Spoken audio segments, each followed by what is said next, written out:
आज हम पढ़ेंगे भारत ही नहीं बल्कि विश्व की पहली महिला शासिका रजिया सुल्तान के बारे में। उस समय सुल्तान की पत्नियों को सुल्ताना कहा जाता था, लेकिन रजिया सुल्तान ने अपने आगे सुल्तान लगाया।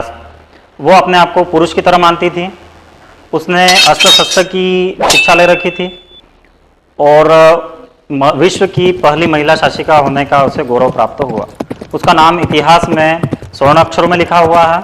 रजिया सुल्तान पर 1983 में एक फिल्म भी बन चुकी है, जिसमें धर्मेंद्र याकूब के रोल में, हेमा मालिनी रजिया सुल्तान के रोल में नजर आई थी, और इस पर कई सीरियल भी बन चुके हैं।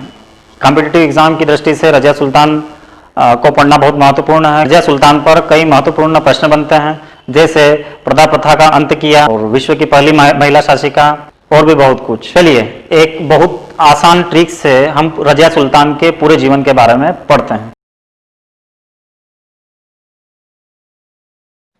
आज हम रजिया सुल्तान के बारे में पढ़ेंगे। रजिया सुल्तान जो विश्व की पहली महिला शासिका मानी जाती है, रजिया सुल्तान को एक ट्रिक के द्वारा देखेंगे हम। ट्रिक है रजिया आप कैसे हो। जी हाँ, रजिया ये जो नाम है इनका, इसी में इनकी ट्रिक छुपी है। RJIYA, आर से रजिया। रजिया इनका नाम था। यह रुकुद्दीन के जगह इन्होंने शासन किया। रजिया इल्तुमिश की लड़की थी। इल्तुमिश अपने बड़े बेटे को उत्तराधिकारी के रूप में तैयार किया था उन्होंने, लेकिन उनकी अल्प आयु में ही मृत्यु हो गई।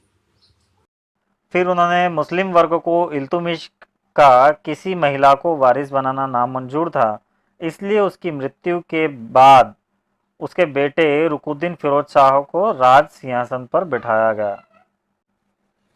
रुकुद्दीन का शासन बहुत ही कम समय के लिए था। विलासी और लापरवाह रुकुद्दीन के खिलाफ जनता में इस सीमा तक आक्रोश बढ़ गया था कि 9 नवंबर 1236 को रुकुद्दीन तथा उसकी माता शाह तुर्कान की हत्या कर दी गई। उसका शासन मात्र 6 माह का था। चलिए ट्रिक में आगे चलते हैं। RJ, जे से जनता। जनता व तुर्की अमीरों ने रजिया सुल्तान को राजगद्दी पर बिठाया था।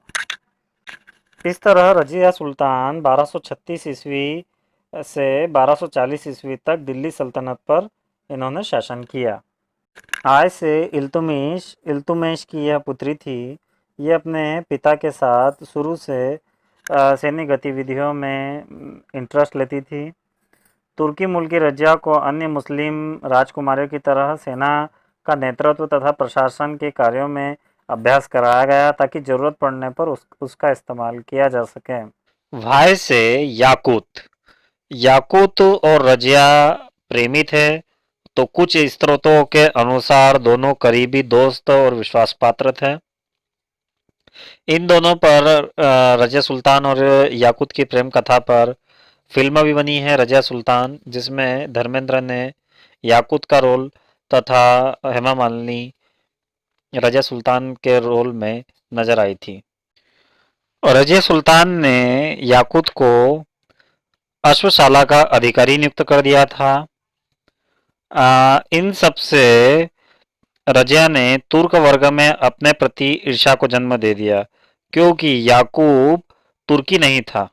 तो कैसी लग रही है आपको रजिया सुल्तान की ट्रिक? हमारा चैनल का जो फर्स्ट वीडियो था उसमें सारी जानकारी दी गई है, इंट्रोडक्शन वीडियो। अगर वो आप देखना चाहते हैं तो डिस्क्रिप्शन में लिंक है। अगर आप हमारे ग्रुप से जुड़ना चाहते हैं तो उसकी भी डिस्क्रिप्शन में लिंक दी है, उसे अगर आप क्लिक करेंगे तो आप हमारे स्टडी ग्रुप से जुड़ सकते हैं, जिसमें आपको स्टडी से संबंधित जानकारियां मिलेगी। रजिया और याकूब की प्रेम कहानी के साथ ही हम इस ट्रिक में आगे चलते हैं। आ से अल्तुनिया। अल्तुनिया से इनका विवाह हुआ था। देखिए अल्तुनिया से इनका विवाह किस तरह से हुआ था। रजिया द्वारा गैर तुर्कों को सामंत बनाने के रजिया के प्रयासों से तुर्की अमीर विरुद्ध हो गए और विद्रोह हुआ। फलस्वरूप भटिंडा के राज्यपाल अल्तुनिया ने अन्य प्रांतीय राज्यपालों, जिन्हें रजिया का आधिपत्य नामंजूर था, के साथ मिलकर विद्रोह कर दिया। रजिया और अल्तुनिया के बीच युद्ध हुआ जिसमें याकूत मारा गया और रजिया को बंदी बना लिया गया। मरने के डर से रजिया अल्तुनिया से शादी करने को तैयार हो गई। इस प्रकार अल्तुनिया और रजिया सुल्तान का विवाह हुआ। चलिए ट्रिक में आगे चलते हैं। प से पर्दा प्रथा का अंत। देखिए बहुत इंपॉर्टेंट है, बार बार पूछा जाता है, तो इसे देखते हैं अपन। रजिया सुल्तान ने पर्दा प्रथा का अंत कर दिया था। रजिया पर्दा प्रथा त्याग कर पुरुषों की तरह खुले मुंह राज दरबार में रहने लगी। गद्दी संभालने के बाद रजिया ने रीति रिवाजों के विपरीत पुरुषों की तरह सैनिकों को कोट और पगड़ी पहनना पसंद किया, बल्कि बाद में युद्ध में बिना नकाब पहनने शामिल हुई।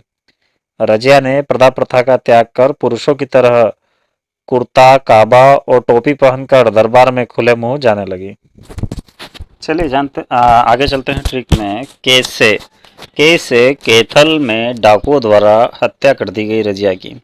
तो देखते हैं कि रजिया की हत्या कैथल में डाकुओं द्वारा किस तरह से की गई। जब अल्तुनिया और रजिया सुल्तान का युद्ध हुआ था तो अल्तुनिया की जीत हुई थी और रजिया हार गई थी। रजिया को बंदी बना लिया गया था तथा इसने मरने के डर से अल्तुनिया से शादी कर ली थी। इसी बीच रजिया के भाई मेजुद्दीन बहराम शाह ने सिंहासन हथिया लिया। अपनी सल्तनत की वापसी के लिए रजिया और उसके पति अल्तुनिया ने बहराम शाह से युद्ध किया, लेकिन उनकी हार हो गई थी। उन्हें दिल्ली छोड़कर भागना पड़ा और अगले दिन वे कैथल पहुंचे। कैथल हरियाणा में है, जहां पर उनकी सेना ने भी साथ छोड़ दिया। सेना भी साथ छोड़कर चली गई। वहां डाकुओं के द्वारा 14 अक्टूबर 1240 को दोनों मारे गए।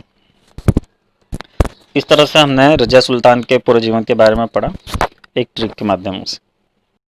चैनल अगर पसंद नहीं आया तो डिसलाइक कीजिए, लेकिन उसका रीजन बताकर जाइए। चैनल पसंद आया तो लाइक कीजिए, ज़्यादा अधिक से अधिक शेयर कीजिए और कमेंट कीजिए कि आपको किस तरह का कंटेंट चाहिए, किस तरह टॉपिक पर आप ट्रिक चाहते हैं। धन्यवाद।